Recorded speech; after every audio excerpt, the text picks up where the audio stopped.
Welcome to T-SAT. This is Bhushan Govindula. ఈరోజు మనం తెలంగాణ ఉద్యమంలో భాగంగా 1969 ఉద్యమంలో వివిధ వర్గాల పాత్ర, అంటే వివిధ వర్గాలు ఎవరవుతున్నారు అంటే ఒక మహిళలు కానీ, ఒక రాజకీయ నాయకులు కానీ, ఒక విద్యార్థులు కానీ, ఒక ఉద్యోగులు కానీ, ఒక వివిధ రకాల కార్మికులు కానీ, ప్రజా సమూహాలు కానీ, వీరి యొక్క పాత్ర ఏ విధంగా ఉంది అంటే ఉద్యమం నిర్వహించడంలో తమదైన పాత్ర, తమదైన కార్యక్రమాల ద్వారా ఉద్యమానికి ఏ విధమైన మద్దతు అందించారు, ఆ అంశాలను పరిశీలిస్తే ఇక్కడ 1969 ఉద్యమం. 1969 ఉద్యమము అనగానే దానికి ఒక ప్రత్యేకత కనబడుతుంది. దాన్నే మనం చరిత్రలో ఏమంటున్నాము? జై తెలంగాణ ఉద్యమము అంటున్నాం. దాన్నే మనం చరిత్రలో ఏమంటున్నాము? తొలి తెలంగాణ ఉద్యమము అంటున్నాం. దాన్నే మనం చరిత్రలో ఏమంటున్నాము? తొలి తెలంగాణ రక్షణల కోసం జరిగిన ఉద్యమంగా భావించడం జరుగుతుంది. సో మరలాంటి తెలంగాణ ఉద్యమ చరిత్రలో ప్రజానికం చేపట్టిన మొట్టమొదటి భారీ స్థాయి ఉద్యమంగా దీన్ని భావించవచ్చు.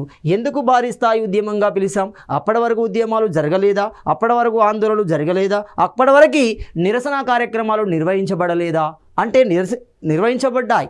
కానీ మొదటిసారిగా ఎక్కువ మొత్తంలో ప్రజా సమూహంలోని అన్ని వర్గాలు, దాదాపుగా అన్ని వర్గాలు అందులో పాలు పంచుకోవడం జరుగుతుంది. ఒక ఉపాధ్యాయుల రూపంలో, ఒక విద్యార్థుల రూపంలో, ఒక రాజకీయ నాయకుల రూపంలో, ఒక ఉద్యోగుల రూపంలో, ఒక అధ్యాపకుల రూపంలో, ఒక కార్మికుల రూపంలో వివిధ రకాల వర్గాలు అనేవి అందులోకి రావడం జరిగింది. ఒక్క మాటలో చెప్పాలి అంటే సబ్బండ వర్గాల యొక్క ప్రాతినిధ్యం మనకి ఇక్కడ స్పష్టంగా కనబడడం జరుగుతుంది. అందుకే తెలంగాణ ఉద్యమంలో జరిగిన మొట్టమొదటి భారీ స్థాయి ఉద్యమంగా దీన్ని కీర్తించడం జరుగుతుంది. మరి అలాంటి ఉద్యమం యొక్క ప్రారంభం ఏ విధంగా జరిగింది? ఒక విద్యార్థి నాయకుని చేత ప్రారంభమవుతుంది. అక్కడ కొత్తగూడెం థర్మల్ పవర్ కేంద్రంగా కొలిశెట్టి రామదాసు ఆ థర్మల్ పవర్ కేంద్రంలో జరుగుతున్న అన్యాయాలను బయటికి తెచ్చే ప్రయత్నం చేశాడు. ఇది ఒక ఉద్యమ రూపాన్ని ఏ విధంగా సంతరించుకుంది అంటే ఖమ్మం జిల్లా పాల్వంచ కేంద్రంగా, గాంధీ చౌక్ కేంద్రంగా ఏం చేశాడు? కొత్తగూడెం థర్మల్ పవర్ కేంద్రం జరుగుతున్న అన్యాయాలను దృష్టిలో ఉంచుకొని తెలంగాణ రక్షణలను అమలు చేయాలి, ప్రత్యేక తెలంగాణ రాష్ట్రం ఏర్పాటు చేయాలి, ఇలాంటి ప్రధాన డిమాండ్ల నేపథ్యంలో ఒక విద్యార్థి ఎవరు? బిఏ విద్యార్థి అన్నబత్తుల రవీంద్రనాథ్ ఎప్పుడు 1969 జనవరి 8న ఆమరణ నిరాహార దీక్షను చేయడం జరుగుతుంది. పాస్ట్ అంటూ డెత్ అంటున్నాం. ఇది ఆమరణ నిరాహార దీక్షను ప్రారంభించడం జరుగుతుంది. ఇతనితో పాటే ఒక చిన్న పాప, ఇక్కడ బాలిక చూడండి, మహిళా ప్రాతినిధ్యం కూడా ఉద్యమం యొక్క ప్రారంభంలోనే కనబడుతుంది. అనురాధ అనే బాలిక 9 సంవత్సరాల బాలిక, ఒక విద్యార్థిని కూడా దీక్షకు కూర్చుకోవడం జరుగుతుంది. అంటే ఇప్పుడు ఉద్యమం యొక్క ప్రారంభంలోనే ఒక విద్యార్థిని, ఒక బాలిక, ఒక చిన్న వయసు బాలిక కూడా ఉద్యమానికి తన మద్దతును ఇవ్వడం జరుగుతుంది. అంటే ఏ స్థాయిలో ప్రజానికానికి చైతన్యం వచ్చిందో అర్థమవుతుంది. మరి ఆ చైతన్యాన్ని ఒక క్రమ పద్ధతిలో ఉద్యమంలోకి తీసుకెళ్ళాలి. అలాంటి తీసుకెళ్లే పునాది మనకి ఇక్కడ స్టార్ట్ అవుతుంది. అలాంటి క్రమంలోనే ఈ దీక్షకు మద్దతు ఇచ్చిన ప్రముఖ రాజకీయ నాయకులు ఎంటర్ అవుతున్నారు. రాజకీయం అక్కడ విద్యార్థిని అదేవిధంగా రాజకీయ నాయకుల ఎంట్రెన్స్ కూడా జరుగుతుంది. మరి ఎవరు? ఖమ్మం మున్సిపాలిటీ ఉపాధ్యక్షుడిగా ఉన్న వ్యక్తి ఎవరు? అతను గమనిస్తే కవిరాజమూర్తి అంటున్నాం. సో కవిరాజమూర్తి ఈ ఉద్యమానికి, ఈ ఆమరణ నిరాహార దీక్షకి తన వంతు మద్దతు ఇవ్వడం జరుగుతుంది. ఇది సరి అయినదే, మీరు చేసే నిరాహార దీక్ష సరి అయినది, మీ డిమాండ్ సరి అయినది అని ఒక రాజకీయం నుండి అతనికి మద్దతు ఇవ్వడం జరుగుతుంది.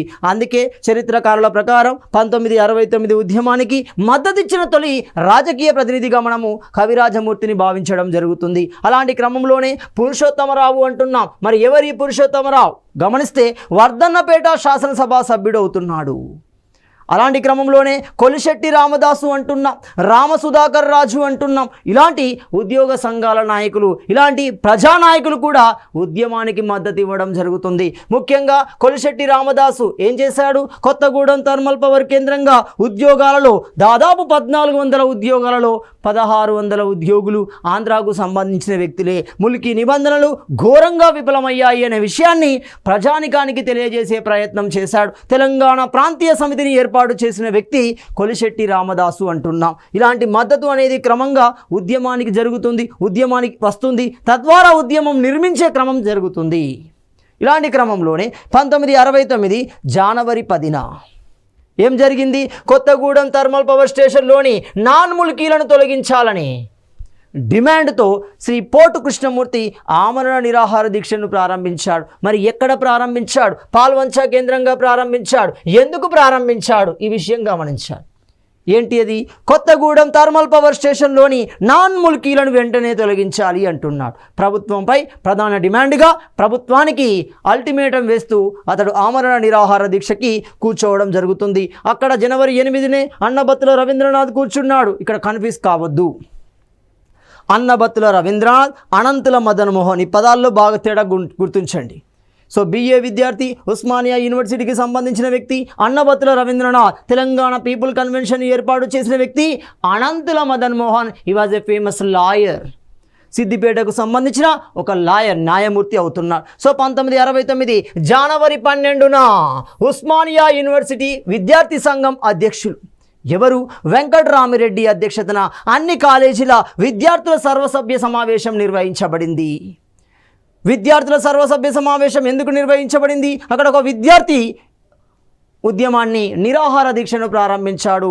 ప్రజానికంలో చైతన్యపరచాలి. దీనివల్ల ఎక్కువగా ఎవరు ప్రభావితం అవుతున్నారు అంటే విద్యార్థులే. ఎందుకంటే ముల్కీలు ఉల్లంఘించబడడం ద్వారా విద్యార్థులకు అందించబడిన, భవిష్యత్తులో విద్యార్థులకు చెందవలసిన ఉద్యోగాలు మొత్తం కొల్లగొట్టబడతాయి. ఇలా క్రమం కొనసాగితే మన నిరుద్యోగత అనేది మరింత పెరిగే అవకాశం ఉంటుంది. కాబట్టి విద్యార్థి సర్వసభ్య సమావేశం నిర్వహించబడింది. అనేక చర్చలు జరిగాయి. మరి ఏ విధంగా ఉద్యమాన్ని నిర్వహించాలి? ఉద్యమంలో ఎలాంటి డిమాండ్లని ప్రభుత్వం ముందు ఉంచాలి? ప్రభుత్వం యొక్క మెడలు వంచడానికి మనం ఏ విధంగా ఉద్యమ కార్యాచరణను నిర్వహించాలి? అలాంటి చర్చలు మొత్తం ఈ సమావేశంలో జరుగుతున్నాయి. ఆ సమావేశానికి అధ్యక్షుడు ఎవరుంటున్నారు? వెంకట్రామిరెడ్డి ఉంటున్నాడు. మరి ఈ సమావేశంలోనే విద్యార్థుల నుండి 2 విభిన్న వాదనలు తెర మీదికి రావడం జరుగుతుంది. మొదటి వాదన ఏంటి? 1956 ఫిబ్రవరి ఢిల్లీ కేంద్రంగా హైదరాబాద్ హౌస్లో గోవింద వల్లభ్ పంత్ అధ్యక్షతన ఇచ్చిన 14 అంశాలు, 14 రక్షణలు వెంటనే అమలు చేయాలి. ఆ రక్షణ కోసమే మనం ఉద్యమాన్ని నిర్మించాలి. మన కార్యాచరణ మొత్తం రక్షణల అమలు కోసమే జరగాలని ఒక వర్గం ఒక డిమాండ్ని తెర మీదికి తీసుకొస్తే, మరో వర్గం అంటున్నాం. ఏంటి మరో వర్గం? ఇది కాదు, మన సమస్యలు పరిష్కరించబడాలి అంటే ఖచ్చితంగా తెలంగాణ రాష్ట్రం ఏర్పడాలి. ప్రత్యేక రాష్ట్రం ఏర్పడితేనే మన సమస్యలకు పరిష్కారం అనేది లభించడం జరుగుతుంది అనేది రెండో వర్గం యొక్క డిమాండ్ అవుతుంది. తద్వారా విద్యార్థి సమూహాలు 2 సమూహాలుగా విభజించబడుతున్నాయి. మరి ఎలా విభజించబడ్డాయి గమనిస్తే, 1969 జనవరి 13న తెలంగాణ విద్యార్థుల కార్యాచరణ సమితి ఏర్పాటు చేయబడింది. ఇది మొదటి డివియేషన్. ఏమంటున్నారు? తెలంగాణ విద్యార్థుల కార్యాచరణ సమితి. దీనికి కన్వీనర్గా ఉన్న వ్యక్తి ఒక వైద్య విద్యార్థి, ఒక మెడిసిన్ స్టూడెంట్, ఒక మెడికల్ స్టూడెంట్. ఎవరు? మల్లికార్జున్. సో మరి ఈ తెలంగాణ విద్యార్థుల కార్యాచరణ సమితి యొక్క డిమాండ్ ఏంటి? లక్ష్యం ఏంటి? దేనికోసం అది పోరాటం చేస్తుంది అంటే తెలంగాణ రాష్ట్ర సాధన. ఇప్పుడు చూడండి, కొలిశెట్టి రామదాసు ఆధ్వర్యంలో తెలంగాణ రక్షణల కోసం ప్రారంభమైన ఉద్యమం కాస్త మల్లికార్జున ఆధ్వర్యంలోకి అది రాష్ట్ర సాధన ఉద్యమంగా మార్చబడింది. ఈ ప్రశ్న బాగా గమనించాలి. అంటే 1969 ఉద్యమం ఏ విధంగా ట్రాన్స్ఫార్మేషన్ అవుతుంది? రక్షణ ఉద్యమం కాస్త రాష్ట్ర ఉద్యమంగా ఏ విధంగా ట్రాన్స్ఫార్మేషన్ అవుతుంది? ఇలా ట్రాన్స్ఫార్మేషన్ అవుతుంది చూడండి. కాబట్టి మొదటి విభాగం అవుతుంది. రెండో విభాగాన్ని గమనిస్తే 1969 జనవరి 13నే తెలంగాణ రక్షణలు ప్రధాన డిమాండ్గా సేఫ్ గార్డ్ ఉద్యమం అనేది ప్రారంభించబడింది. దీనికి మరొక పేరే తెలంగాణ పరిరక్షణ సమితి అంటున్నాం. మరి తెలంగాణ పరిరక్షణ సమితి అంటే తెలంగాణకి ఇవ్వబడిన అష్యూరెన్స్ని, వాటిని అమలు చేసే విధంగా మన కార్యాచరణ ఉండాలి అంటున్నారు. ఎవరు? వెంకట్రామిరెడ్డి అధ్యక్షతన ఏర్పాటు చేయబడుతుంది. దీని యొక్క కేంద్రం వివేకవర్ధిని కాలేజ్ అంటున్నాం. సో ఇలా 2 సమూహాలు అనేవి ఏర్పడ్డాయి. భావజాలాన్ని ప్రజానికంలోకి తీసుకెళ్లే ప్రయత్నం చేసిందా? ఇలాంటి సందర్భంలోనే మరొక సంస్థ తెలంగాణకు సంబంధించి, ముఖ్యంగా హైదరాబాద్కు సంబంధించిన మేధావి వర్గం మొత్తం సమావేశమవుతుంది. తమ వంతు మద్దతు ఇవ్వాలి, విద్యార్థి ఉద్యమానికి మద్దతు ఇవ్వాలి, కార్యాచరణలో తమ వంతు భాగస్వామ్యం కల్పించబడాలి అనే ఉద్దేశంతో కాటం లక్ష్మీనారాయణ చైర్మన్గా ఏర్పడుతుంది? తెలంగాణ పరిరక్షణల కమిటీ అనేది ఏర్పడుతుంది. 1969 జనవరి 13న ఏర్పడిన ఈ కాటం లక్ష్మీనారాయణ చైర్మన్ సంస్థ విద్యార్థులకు సంపూర్ణ మద్దతు ఇవ్వడం జరుగుతుంది. మీకు కావాల్సిన ఆర్థిక, మీకు కావాల్సిన సపోర్ట్ అంతా మా నుండి అందించబడుతుంది అనే అష్యూరెన్స్ అనేది లభించడం జరిగింది. ఉద్యమం ఉధృతం కావడం, క్రమంగా ఉద్యమంలోకి విద్యార్థులు రావడం ద్వారా ప్రజానికాన్ని చైతన్యపరిచే కార్యక్రమాలు నిర్వహించబడ్డాయి. విద్యార్థులు గ్రామాన తిరుగుతూ ప్రజలకి సమస్యల పట్ల చైతన్యాన్ని కలిగిస్తున్నారు. మీకు రాష్ట్రం ఏర్పడితేనే మీ సమస్యల పట్ల పరిష్కారం అనేది దొరుకుతుంది, భవిష్యత్తు మీ బిడ్డల యొక్క భవిష్యత్తు అనేది పునర్నిర్మించబడుతుంది అనే ప్రజల్లో ఒక గట్టి నమ్మకాన్ని క్రియేట్ చేయడం జరుగుతుంది. తద్వారా ఉద్యమంలోకి వివిధ వర్గాల యొక్క ప్రవాహం అనేది ప్రారంభమవుతుంది. మరి ఇలాంటి క్రమంలోనే ప్రభుత్వం ఏం చేస్తుంది? ఉద్యమం క్రమంగా నిర్మించబడుతుంది, ఉద్యమం క్రమంగా ఉధృతమవుతుంది. మరి ఇలాంటి ఉధృతాన్ని కాపాడాలి అంటే, ఇలాంటి ఉధృతం నుండి ఉద్యమాన్ని అణచివేయాలి అంటే, ఉద్యమాన్ని ఆపాలి అంటే వారి డిమాండ్లకు పరిష్కారాలు ఇవ్వాలి. సో అలాంటి క్రమంలోనే ఏం చేసింది? 1969 జనవరి 18, 19వ తేదీన 2 తేదీలలో ఏం చేసింది? రాజకీయ పక్షాలన్నిటిని పిలిపించింది. వాటితో అఖిల పక్షాన్ని ఏర్పాటు చేయడం జరుగుతుంది. అంటే ఇప్పుడు ఆ సందర్భంలో ముఖ్యమంత్రి ఎవరు? కాసు బ్రహ్మానందరెడ్డి నిర్ణయం తీసుకున్నాడు. ఇక్కడ ఒక ట్విస్ట్ జరుగుతుంది చూడండి. కాసు బ్రహ్మానందరెడ్డి ట్విస్ట్ను ఉపయోగించి విద్యార్థి వర్గంలో ఒక సమూహాన్ని తన వైపు తిప్పుకున్నాడు. అలాంటి వర్గమే మనకు వెంకటరామిరెడ్డి వర్గంగా మనం భావించవచ్చు.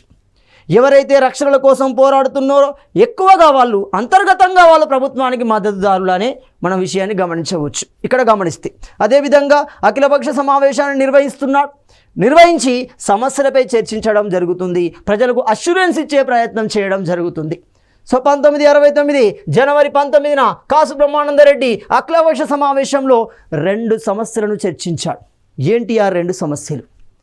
గమనిస్తే ఒకటి ఏమవుతుంది? 2 సమస్యలను చర్చించి వాటి యొక్క సారాంశాన్ని జీవో 36 ద్వారా విడుదల చేయడం జరుగుతుంది. మరి ఎప్పుడు విడుదల చేశాడు? జనవరి 21న విడుదల చేశాడు. ఇక్కడ విషయాన్ని గమనించాలి. జీవో అంటే ఏంటి? సో జీవో అంటే ఏమవుతుంది? ఇక్కడ గవర్నమెంట్ ఆర్డర్ అవుతుంది. కొన్ని సందర్భాల్లో మనకు జిఎస్ఆర్ అనే పేరు వినబడుతుంది చూడండి, గవర్నమెంట్ సర్వీస్ రూల్ అనే పేరు వినబడుతుంది. కొన్ని సందర్భాల్లో మనకి జీఓఎంఎస్ అని పేరు వినబడుతుంది చూడండి, గవర్నమెంట్ ఆర్డర్ ఇన్ మనూస్క్రిప్ట్ అంటున్నాం. ఇలాంటి పదాలు మనం కన్ఫ్యూజ్ కావద్దు. ఇక్కడ క్లియర్గా జీవో 36 అని ఉంది. అసలు జీవో 36ని ఏ ముఖ్యమంత్రి విడుదల చేశాడు? కాసు బ్రహ్మానందరెడ్డి. ఎప్పుడు విడుదల చేశాడు? 1969 జనవరి 21న. ఎందుకు విడుదల చేశాడు? 1969 ఉద్యమ నేపథ్యంలో ఒత్తిడి పెరగడంతో చేయడం జరుగుతుంది. మరి దీని ప్రకారం ఏంటి? అసలు జీవో యొక్క ఉద్దేశం ఏంటి? దాని యొక్క టార్గెట్ ఏంటి? గమనిస్తే 1969 ఫిబ్రవరి 28 లోపు తెలంగాణ కేంద్రంగా ఉన్న స్థానికేతరులని తొలగిస్తాము. అలా తొలగించబడిన ఉద్యోగాలలో తెలంగాణ వారిని నియమిస్తాము, తెలంగాణ వారికి అన్యాయం జరగకుండా చూస్తాము అనేదే ఇది. ఇంకా సింపుల్, తెలంగాణ కేంద్రంగా ఉన్న నాన్ ముల్కీలని తొలగించడమే దీని యొక్క ప్రధాన ఉద్దేశం. సో ఇటు అష్యూరెన్స్ ఇస్తూనే అటు గేమ్ స్టార్ట్ చేస్తారు. చూడండి ఏం చేస్తారో చూద్దాం. 1969 జనవరి 22న 15 రోజుల నిరాహార దీక్షను 15 రోజులకు చేరుతుంది చూడండి. ఎప్పుడు? జనవరి 8 నుండి అంటున్నాం. జనవరి 8 నుండి స్టార్ట్ చేశాడు. 8వ తారీఖు లెక్క చేస్తే 22 వరకు 15 రోజులు అవుతుంది. అన్నబత్తుల రవీంద్రనాథ్ దీంతో తన డిమాండ్ నెరవేరబోతుంది. తన డిమాండ్ ఏమంటున్నాడు? రక్షణను అమలు చేయాలి అంటున్నాడు. రక్షణను అమలు చేయడం వల్ల ఏమవుతుంది? తెలంగాణ కేంద్రంగా బోగస్ సర్టిఫికెట్ల ద్వారా ఉద్యోగం పొందిన వారు తొలగించబడుతున్నారు. తన డిమాండ్ పూర్తి స్థాయిలో నెరవేరినట్టే. కాబట్టి ఆమరణ నిరాహార దీక్ష ఆపివేయవలసిందిగా జలగం వెంగళరావు అనేవారు ఒత్తిడి చేయడం జరుగుతుంది. సో ఆ ఒత్తిడి మేరకి రవీంద్రనాథ్ విరమించడం జరుగుతుంది. మరి విరమించే సందర్భంలో అతనికి పండ్ల రసాన్ని ఇచ్చిన వ్యక్తి ఎవరు? నిమ్మరసం అనుకోండి, సాధారణంగా అదే ఉపయోగిస్తారు. అది ఇచ్చింది ఎవరు అడుగుతున్నారు? విద్యార్థి సంఘం నేత బి కిషన్ ఇవ్వడం జరిగింది. సో అది తాగిన ఎవరు? మనకి అన్నబత్తుల రవీంద్రనాథ్ తన 15 రోజుల దీక్షని విరమించుకోవడం జరుగుతుంది. నెక్స్ట్ గమనిస్తే 1969 జనవరి 24న సో ఈ నిరాహార దీక్ష విరమించారు. అయినప్పటికీ ప్రజానికంలో ఆందోళన జరుగుతూనే ఉంది. ఏమనే ఆందోళన జరుగుతుంది? నాకు రక్షణలు అమలు చేయడం కాదు, ప్రత్యేక రాష్ట్రమే కావాలి, అప్పుడు మాత్రమే మా సమస్యలకి శాశ్వత పరిష్కారం అనేది లభించబడుతుంది అనే కోణంలో విద్యార్థి వర్గాలు ఉన్నాయి. మల్లికార్జున నేతృత్వంలో ఉన్నాయి చూడండి, విద్యార్థి కార్యాచరణ సమితి అంటున్నాం. మరి ఇలాంటి క్రమంలోనే జనవరి 24న సదాశివపేట కేంద్రంగా భారీ ర్యాలీ అనేది నిర్వహించబడుతుంది. విద్యార్థి ర్యాలీ అనేది నిర్వహించబడడం జరుగుతుంది. మరి ఇలాంటి ర్యాలీ పైన పోలీసుల సంఘర్షణ ఏర్పడుతుంది. ఆ సంఘర్షణ నేపథ్యంలో పోలీసు విద్యార్థుల మధ్య జరిగిన సంఘర్షణ నేపథ్యంలో కాల్పులు అనేవి జరిగాయి. అలాంటి కాల్పుల దాడికి మరణించిన వ్యక్తులు 2. బాగా గమనించాలి. 19 సంవత్సరాల శంకర్, అదేవిధంగా కృష్ణ మృతి చెందడం జరుగుతుంది. ఇక్కడ ప్రశ్నను సంధించే అవకాశం ఉంటుంది. ఎలా సంధించవచ్చు? తొలి తెలంగాణ ఉద్యమంలో మరణించిన మొట్టమొదటి విద్యార్థి, మొట్టమొదటి అమరుడు శంకర్ అవుతున్నాడు. మన దేశ ఉద్యమంలో మరణించిన మొట్టమొదటి అమరుడు కాసోజు శ్రీకాంతాచారి అవుతున్నాడు. మన దేశ ఉద్యమంలో మరణించిన మొట్టమొదటి న్యాయమూర్తి, మొట్టమొదటి వికలాంగుడు, మొట్టమొదటి కార్మికుడు. ఇలాంటి ప్రశ్నలు కూడా సంధించే అవకాశం ఉంటుంది. కాబట్టి మనకి శంకర్ అనేవాడు మొదటి వ్యక్తిగా మనకు పరిగణించబడతాడు. మొత్తం తెలంగాణ ఉద్యమంలోనే, తొలి తెలంగాణ ఉద్యమంలోనే మరణించిన విద్యార్థిగా శంకర్ పిలువబడుతున్నాడు. అంతేకాకుండా 1969 తెలంగాణ ఉద్యమంలో తొలి అమరుడుగా మనకి కీర్తించబడ్డాడు శంకర్. అదే క్రమంలో 1969 ఫిబ్రవరి 28న ఉద్యమాన్ని మరింత ఉధృతంగా కొనసాగించడం కోసం, ఎందుకు ఫిబ్రవరి 28 డెడ్ లైన్ అంటున్నాం? దేనికి డెడ్ లైన్? జీవో 36 ప్రకారం ఫిబ్రవరి 28 లోపు స్థానికేతరులు తెలంగాణ ప్రాంతం నుండి లెక్కించబడాలి, తొలగించబడాలి. కాబట్టి అదే రోజున ఉద్యమాన్ని పునర్నిర్మించే ప్రయత్నం చేసింది. ప్రజానీకంలో ఏర్పడిన ఈ చైతన్యాన్ని చేజారకుండా ప్రయత్నం చేస్తుంది. ఒక ప్రజా ఉద్యమాన్ని నిర్మించే ప్రయత్నం చేస్తుంది. ఆ ప్రయత్నంలో భాగంగా ఏర్పడింది తెలంగాణ పీపుల్ కన్వెన్షన్ అవుతుంది. ఈ కన్వెన్షన్ అనేది ఎవరి చేత ఏర్పాటు చేయబడింది? గమనిస్తే ఎవరు? అనంతుల మదన్ మోహన్ అంటున్నాం. మరి ఎవరి అనంతుల మదన్ మోహన్? గమనిస్తే సిద్దిపేటకు సంబంధించిన ప్రముఖ లాయర్ అవుతున్నాడు. ప్రముఖ లాయర్, న్యాయవాది అవుతున్నాడు. ఇతడు అనంతుల మదన్ మోహన్ తెలంగాణ పీపుల్ కన్వెన్షన్ను ఏర్పాటు చేయడం జరుగుతుంది. ఇదే కాలక్రమంలో తెలంగాణ ప్రజాసమితిగా మార్చబడుతుంది. తెలంగాణ ప్రజాసమితి అనేది it is a political organisation. Telangana people convention అనేది ఒక ప్రజాస్వామ్యయుత సంస్థ. ప్రజా సమస్యలని ప్రభుత్వానికి విన్నవించే సంస్థ. ప్రజా సమస్యల పట్ల పోరాడే ఒక ప్రజా సంఘంగా మనం భావించవచ్చు. అది కాస్త రాజకీయంలోకి టర్న్ తీసుకుంటుంది. అందుకే బాగా గమనించండి, ఒక ప్రజాయుతంగా కొనసాగిన ఉద్యమం ఒక రాజకీయ ఉద్యమంగా మారడం అనేది ఉద్యమం యొక్క లక్ష్యాన్ని నెరవేరకపోవడానికి ప్రధాన కారణాల్లో ఒకటి అవుతుంది. అంటే విఫలం అవ్వడానికి ప్రధాన కారణాల్లో ఒకటి ఇది. ఈ టర్న్ చూసుకోండి.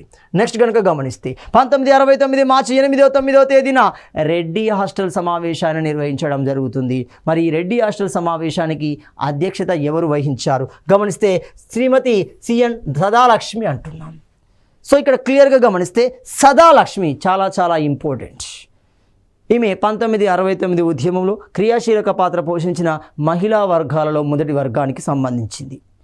ఆమె రెడ్డి హాస్టల్ సమావేశానికి అధ్యక్షత వహించడమే కాకుండా ఉద్యమ సందర్భంలో ప్రముఖ నాయకులు అరెస్ట్ అయినప్పుడు ఉద్యమానికి నాయకత్వం లేదు. అలాంటి సందర్భంలో ఉద్యమాన్ని కొనసాగించింది సదాలక్ష్మి అవుతుంది. సో అలాంటి క్రమంలోనే ఈ సదస్సులోనే ఒక నిర్ణయం అనేది, ఒక ప్రకటన అనేది వస్తుంది. ఎవరి చేత? బాగా గమనిస్తే అతడే శ్రీధర్ రెడ్డి అంటున్నాడు. మరి ఎవరి శ్రీధర్ రెడ్డి? విద్యార్థి నేత అంటున్నాం. సో విద్యార్థి నేత శ్రీధర్ రెడ్డి ఏమనిచ్చాడు? క్విట్ తెలంగాణ వినాదాన్ని ఇవ్వడం జరుగుతుంది. క్విట్ తెలంగాణ అంటే తెలంగాణని విభజించండి అవుతుంది. క్విట్ తెలంగాణ నినాదాన్ని ఇవ్వడం జరుగుతుంది. అలాంటి క్రమంలోనే ఈ శ్రీధర్ రెడ్డి ప్రజాసమితికి ఎప్పుడైతే మరి చెన్నారెడ్డి అధ్యక్షత వహించబోతున్నాడో ఆ విషయాన్ని వ్యతిరేకిస్తున్నాడు. అక్కడ టిఎన్ సదాలక్ష్మి వ్యతిరేకించింది, ఇక్కడ శ్రీధర్ రెడ్డి కూడా వ్యతిరేకించడం జరుగుతుంది. మరి ఇలాంటి సందర్భంలోనే అతడు పోటీ తెలంగాణ పార్టీని ఏర్పాటు చేస్తున్నాడు. క్విట్ తెలంగాణ నినాదాన్ని ఇచ్చాడు. పోటీ తెలంగాణ పార్టీని ఏర్పాటు చేసింది శ్రీధర్ రెడ్డి అవుతున్నాడు. సో అలాంటి క్రమంలోనే ఉద్యమం ఏ విధంగా ముందుకు వెళ్ళింది? 1969 మార్చి 25న తెలంగాణ ప్రజాసమితి పీపుల్ కన్వెన్షన్ ఏ విధంగా పీపుల్ కన్వెన్షన్గా, అది ప్రజాసమితిగా పీపుల్ కన్వెన్షన్ మార్చబడడం జరుగుతుంది. అది ఫిబ్రవరి 28లో ప్రకటించబడినప్పటి పత్రికా ప్రకటన ద్వారా ప్రజానికానికి తెలియజేస్తున్నారు. ప్రజల్లో ఏర్పడిన చైతన్యాన్ని ఒక ఉద్యమ రూపంలోకి తీసుకురావడానికి, ప్రజా సమస్యలని ఒక ఉద్యమ రూపంలోకి తీసుకెళ్ళి ఆ సమస్యల పరిష్కారం కోసం ఏర్పాటు చేయబడిందే ఈ సంస్థ అని ప్రజలకు తెలియజేశారు. మొత్తంగా కార్యనిర్వాహక వర్గం ఏర్పాటు చేయబడుతుంది. ఎప్పటికీ మార్చి 25న అది ఒక తెలంగాణ ప్రజాసమితిగా రూపుదిద్దుకోవడం జరిగింది. మరి అలాంటి ఈ తెలంగాణ ప్రజాసమితికి మొదటి అధ్యక్షుడు ఎవరు? మదన్ మోహన్ అంటున్నాం. ఇదే సందర్భంలో కార్యనిర్వాహక వర్గం కూడా ఏర్పాటు చేయబడుతుంది. సో కార్యనిర్వాహక వర్గం ఏర్పాటు చేయబడి వెంకట్రామరెడ్డి కార్యదర్శిగా ఆ కార్యనిర్వాహక వర్గం ఏర్పాటు చేయబడుతుంది. 1969 మార్చి 28న తెలంగాణకు ప్రాంతీయ ప్రతిపత్తి కల్పించాలని ప్రతిపాదనను కేంద్రం తిరస్కరించడంతో రాష్ట్ర జన సంబంధ శాఖ మంత్రి, ఆ సందర్భంలో రాష్ట్ర జనసంబంధ శాఖ మంత్రి ఎవరు? కొండా లక్ష్మణ బాపూజీ అంటున్నాం. మరి ఎవరు ఈ కొండా లక్ష్మణ బాపూజీనే మనము సింపుల్గా ఏమంటున్నాం? బాపూజీ అంటున్నాము. సో మనకి గాంధీని కూడా నెహ్రూ బాపూజీ అని పిలుస్తాడు చూడండి. బాపు బాపు బాపు పుస్తకం అతనిది. ఎవరు రాశారు? గాంధీ రాసిన పుస్తకమే. ఇక్కడ బాపు అనే పదాన్ని కూడా నెహ్రూ గాంధీ సందర్భంలో ఉపయోగించే సందర్భం. ఇక్కడ తెలంగాణలో బాపూజీ అంటే కొండ లక్ష్మణ బాపూజీ అంటున్నాం. మరి ఎవరు ఈ బాపూజీ? ఇతన్ని మనము తెలంగాణ కురువృద్ధుడు అంటున్నాం. ఇతని యొక్క నివాసాన్ని మనం ఏమంటున్నాం? జలదృశ్యము అంటున్నాం. ఇతడు 1969 ఉద్యమంలో క్రియాశీలకంగా పాల్గొన్న రాజకీయ నాయకుడు అవుతున్నాడు. అంతేకాకుండా తన రాజకీయ మంత్రిత్వ పదవికి రాజీనామా చేసిన మొట్టమొదటి పొలిటీషియన్ కొండా లక్ష్మణ బాపూజీ అంటున్నాం. అంటే 1969 ఉద్యమంలో మంత్రి పదవికి రాజీనామా చేసిన మొదటి వ్యక్తిగా మనకు కొండా లక్ష్మణ బాపూజీ గుర్తించబడతాడు. అంతేకాకుండా 7వ నిజాం దాడిపైన ఆ సందర్భంలో 7వ ప్రధాన నిందితుడిగా గుర్తించబడిన వ్యక్తి కొండా లక్ష్మణ బాపూజీ అవుతున్నాడు. తెలంగాణ ఐక్యవేదికకి తన నివాసాన్ని రాసి ఇవ్వడం జరుగుతుంది. పార్టీ కార్యాలయంగా ఇవ్వడం జరుగుతుంది. అది కాస్త టీఆర్ఎస్కి పార్టీ కార్యాలయంగా మారుతుంది. ఆ కార్యాలయాన్ని మనం ఏమంటున్నాం? జలదృశ్యము అంటున్నాం. అంటే ఇప్పుడు జలదృశ్యం కొండా లక్ష్మణ బాపూజీ యొక్క నివాస ప్రాంతాన్ని మనం పిలవడం జరుగుతుంది. 1969 మే 20వ తేదీన హైదరాబాదులోని YMCA హాల్ నందు Telangana university college teachers convention అనేది నిర్వహించబడడం జరుగుతుంది. అంటే క్రమంగా అధ్యాపకులు, క్రమంగా ఉపాధ్యాయ వర్గాలు కూడా ఉద్యమానికి తమ వంతు మద్దతు ఇవ్వాలి. ఉద్యమంలో ఏ విధంగా కార్యాచరణ చేపట్టాలి, ఉద్యమంలోకి ఏ విధంగా ప్రజానికాన్ని తీసుకురావాలి, ఎలాంటి మార్గాలను అనుసరించాలి, అలాంటి చర్చల కోసం ఒక సమావేశం నిర్వహించబడుతుంది. దాన్ని మనం కన్వెన్షన్ అంటున్నాం. మరి ఈ కన్వెన్షన్కి అధ్యక్షత వహించింది ఎవరు? మంజూర్ ఆలం అవుతున్నాడు. ప్రొఫెసర్ షా మంజూర్ ఆలం దీనికి అధ్యక్షత వహించడం జరుగుతుంది. ఈ సమావేశానికి వచ్చిన ప్రొఫెసర్లు తెలంగాణ సమస్యలపై లోతైన విశ్లేషణ చేస్తూ తమదైన పరిశోధనా పత్రాలను తీసుకురావడం జరుగుతుంది. ఆ పరిశోధనా పత్రాల యొక్క సారాంశం ఏమవుతుంది? తెలంగాణకు సంబంధించిన నీరు, నిధులు, నియామకాలలో జరిగిన అన్యాయాన్ని వివరించే ప్రయత్నం చేశారు విత్ ప్రూఫ్తో సహా. అలాంటి పరిశోధనా పత్రాలు అనేవి ఈ సందర్భంలో మనకి సమర్పించబడ్డాయి. సో ఈ పరిశోధనా పత్రాల యొక్క సారాంశాన్ని ఏ పేరుతో బయటికి వెలువ చేశారు? అదే తెలంగాణ మూవ్మెంట్ మరియు ఇన్వెస్టిగేటివ్ ఫోకస్ పేరుతో ఈ పరిశోధనా పత్రాల సారాంశం అనేది ప్రకటించబడడం జరుగుతుంది. సో ఈ పరిశోధనా పత్రాల సారాంశంలో క్లారిటీ ఉంది. తెలంగాణకి నీటిపరమైన అన్యాయాలు ఎక్కడ జరిగాయి, ఏ రూపంలో జరిగాయి, తెలంగాణకి నియామకాల పరంగా ఉల్లంఘనలు ఎక్కడ జరిగాయి, ఏ రూపంలో జరిగాయి, ఎంత మేరకు జరిగాయి, ఇలాంటి అంశాలను అందులో మనకు కూలంకషంగా వివరించబడడం జరుగుతుంది. ఇలాంటి క్రమంలోనే 1969 మే 22న ఎవరు? తెలంగాణ ప్రజాసమితి అధ్యక్షత బాధ్యతలను చెన్నారెడ్డి స్వీకరించడం జరుగుతుంది. ఇక్కడ చిన్న లిటిల్ బిట్ కాంట్రవర్సీ ఉంటుంది చూడండి, బాగా గమనించండి. కొన్ని మనకు అవుట్సోర్సింగ్ సోర్స్లో మే 25 అని ఉంటుంది, కొన్నిట్లో 22 అంటుంది. కాబట్టి 22ని మనం ప్రామాణికంగా తీసుకుంటే బాగుంటుంది. అంటే ఇంకా క్లియర్గా కన్ఫ్యూజ్ కాకుండా ఉండాలి అంటే 1969 మే నెలలో అనండి, క్లియర్. సో మే నెలలో మనకి తెలంగాణ ప్రజాసమితి అధ్యక్షత బాధ్యతలు చెన్నారెడ్డికి స్వీకరించాడు. మరి చెన్నారెడ్డి ఈ ఉద్యమంలోకి రావడానికి గల కారణం ఏంటి? అందులో 2 కోణాలు ఉన్నాయి. ఉద్యమానికి మద్దతు ఇవ్వాలి, ఎందుకంటే అనేక వర్గాల నుండి మద్దతు వస్తుంది. ఇటు రాజకీయం, ఇటు ఉపాధ్యాయ, ఇటు అధ్యాపక, ఇటు విద్యార్థి, ఇతర సమూహాల నుండి మద్దతు వస్తుంది. తప్పనిసరిగా నేను ఇవ్వాల్సింది. ఆ కోణం ఒకటి ఉంది. రెండోది అంతర్గత కోణం కూడా ఉండడం జరుగుతుంది. ఏం జరిగింది? మనకు 1967 ఎన్నికల్లో గమనిస్తే మర్రి చెన్నారెడ్డి మరియు వందే మాతరం రామచంద్రరావు ఒకే నియోజకవర్గం నుండి పోటీ చేయడం జరుగుతుంది. మరి ఈ సందర్భంలో వందే మాతరం రామచంద్రరావు ఓడించబడతాడు. ఓడించబడిన వందే మాతరం రామచంద్రరావు మర్రి చెన్నారెడ్డి మీద హైకోర్టుకు వెళ్ళడం జరుగుతుంది. ఏమని హైకోర్టుకు వెళ్తున్నాడు? ఇతడు ఎన్నికలలో ప్రలోభాలకు గురి చేయడం ద్వారా గెలుపొందడం జరిగింది అనే స్టేట్మెంట్ని హైకోర్టుకు తీసుకెళ్లడం జరుగుతుంది. హైకోర్టు దానిని నమ్ముతుంది. తన తీర్పు ద్వారా 6 సంవత్సరాల పొలిటికల్ పనిష్మెంట్ని ఎవరికిస్తుంది? మర్రి చెన్నారెడ్డికి ఇవ్వడం జరుగుతుంది. అంటే మర్రి చెన్నారెడ్డి ఒక రాజకీయ నిరుద్యోగి అయిపోయాడు. 6 సంవత్సరాల వరకు రాజకీయంగా ఉండే ప్రస్తావన లేదు. ఇక్కడ ఇంకో విషయాన్ని గమనించాలి. మరి ఇక్కడ ముఖ్యమంత్రి ఎవరు? కాసు బ్రహ్మానందరెడ్డి. ఒక ముఖ్యమంత్రి తలుచుకుంటే వందే మాతరం రామచంద్రరావుతో సంప్రదింపులు చేయవచ్చు, దాన్ని ఒక కొలిక్కి తీసుకొచ్చే ప్రయత్నం చేయవచ్చు, కానీ చేయలేదు. ఎందుకు చేయలేదు? తెలంగాణ కేంద్రంగా ఉన్న బలమైన రాజకీయ నాయకులు ఎవరు? మర్రి చెన్నారెడ్డి, కేవీ రంగారెడ్డి. మరి వీళ్ళని ఏ విధంగా ఇరికాటంలో పెట్టాలి, ఆ ఛాన్స్ కోసం చూశాడు. ఎలాంటి విషయంలోకి ఎలాగో ఇంటర్ఫియర్ కాలేదు. సో దీంతో మర్రి చెన్నారెడ్డికి కాసు బ్రహ్మానందరెడ్డి మీద పగ అనేది ఉంది. సో దీన్ని ఈ విధంగా తీర్చుకునే ప్రయత్నం చేశాడు. చూడండి, అంటే మొత్తంగా రెండు కోణాలలో గమనిస్తే మర్రి చెన్నారెడ్డి జై తెలంగాణ నినాదాన్నిచ్చి తెలంగాణ ఉద్యమంలోకి ప్రవేశించాడు మే నెలలో. దీన్ని వ్యతిరేకిస్తూ శ్రీధర్ రెడ్డి పోటీ తెలంగాణ ప్రజా సమితిని ఏర్పాటు చేయడం జరిగింది. 1969 జూన్ 1వ తేదీన గాంధీ భవన్లో తెలంగాణ ప్రదేశ్ కాంగ్రెస్ కమిటీని ఏర్పాటు చేశాడు కొండా లక్ష్మణ బాపూజీ. 1969 ఉద్యమ సందర్భంలో ఇంకా చెప్పాలి అంటే తెలంగాణ మొదటి నుండి అటు నిజాం వ్యతిరేక పోరాటాలలో గమనించండి, ఇటు ములికి ఉద్యమంలో గమనించండి, ఇటు 1969 ఉద్యమంలో గమనించండి, అతని మరణం వరకు ఉద్యమంలో క్రియాశీలక పాత్ర పోషించిన వ్యక్తుల్లో మనం గుర్తుంచుకోదగిన వ్యక్తి కొండా లక్ష్మణ బాపూజీ అంటున్నాం. అలాంటి అధ్యక్షతన తెలంగాణ ప్రదేశ్ కాంగ్రెస్ కమిటీ అనేది ఏర్పాటు చేయబడుతుంది. 1969 జూన్ 6న హైదరాబాద్ కేంద్రంగా తెలంగాణ రచయితల సదస్సు అనేది నిర్వహించబడింది. ఎవరి ఆధ్వర్యంలో? దానికి మద్దతు ఇచ్చిన వ్యక్తి కాళోజీ నారాయణరావు అంటున్నాం. కాళోజీ నారాయణరావు కవులకు అందరినీ సమావేశపరిచి తమ వ్యాసాల ద్వారా, తమ పత్రికా ప్రకటనల ద్వారా ఏం చేయాలి? ప్రజానికాన్ని చైతన్యపరచాలి. ఎందుకోసం పోరాటం జరుగుతుంది, ఎందుకోసం ఉద్యమం జరుగుతుంది, ఆ సమస్యలు ఏంటి, వాటి మీద అవేర్నెస్ క్రియేట్ చేస్తేనే సాధారణ ప్రజానికం కూడా ఉద్యమంలోకి రాగలుగుతుంది అనే అంశాలు ఇక్కడ చర్చకు రావడం జరుగుతుంది. ఇలాంటి క్రమంలోనే ఉద్యమంలో సిపిఎం పార్టీ ప్రత్యేక తెలంగాణను వ్యతిరేకించింది. విశాలాంధ్రలో ప్రజారాజ్యం నినాదాన్ని వ్యాప్తి చేయడం జరుగుతుంది. సిపిఎం తన భావాలకి, తన కండిషన్స్కి మాత్రమే అప్లికేబుల్.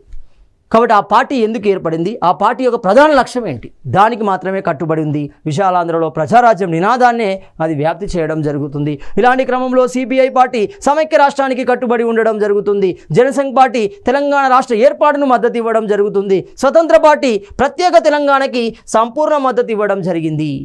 సో ఇలా రాజకీయ పార్టీలు కూడా తమ వంతు పాత్రను పోషించాయి. మరి ఇలాంటి క్రమంలోనే మహిళలు ఏ విధమైన పాత్రను పోషించారు, ఎలాంటి మహిళలు ఎలాంటి పాత్రను పోషించడం జరుగుతుంది? అందులో ముఖ్యమైన మహిళలు గమనిస్తే టిఎన్ సదాలక్ష్మి, సిహెచ్ రమాదేవి, కుమారి హంసారాణి, సుమిత్రాదేవి, సంగం లక్ష్మీబాయి, రాణి కుముద్బెన్ నాయక్ అంటున్నాం.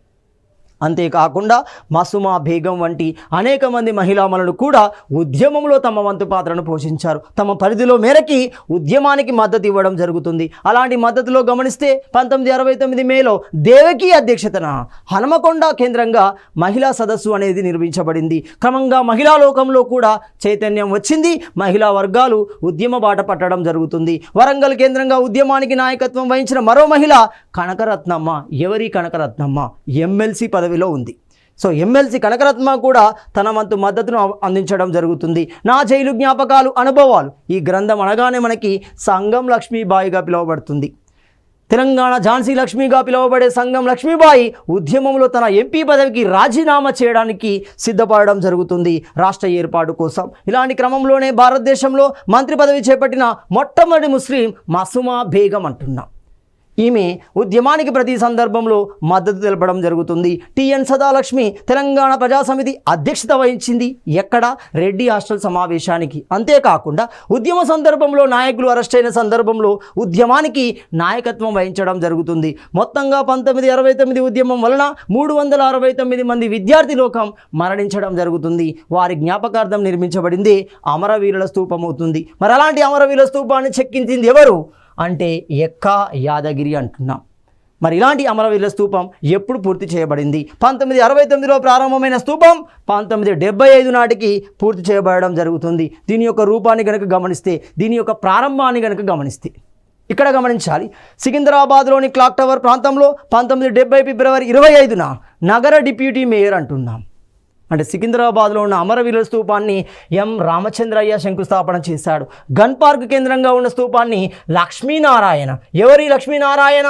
మేయర్ అంటున్నాం. ఇతడు ప్రారంభించడం జరుగుతుంది. మరి అమరవీరుల స్తూపం యొక్క లక్షణాలు ఏంటి, మరి ఏ విధంగా నిర్మించబడింది, నిర్మించే క్రమంలో ఎలాంటి శైలిని, ఎలాంటి విధానాలను అనుసరించారు? గమనిస్తే అక్కడ అడుగు భాగం నల్లటి రాయితో తయారు చేయబడడం జరుగుతుంది, బ్లాక్ గ్రానైట్ అంటున్నాం. అలాంటి క్రమంలోనే 4 వైపులా ఉన్న శిలాఫలకాలపై 9 రంధ్రాలు అనేవి ఉంటాయి.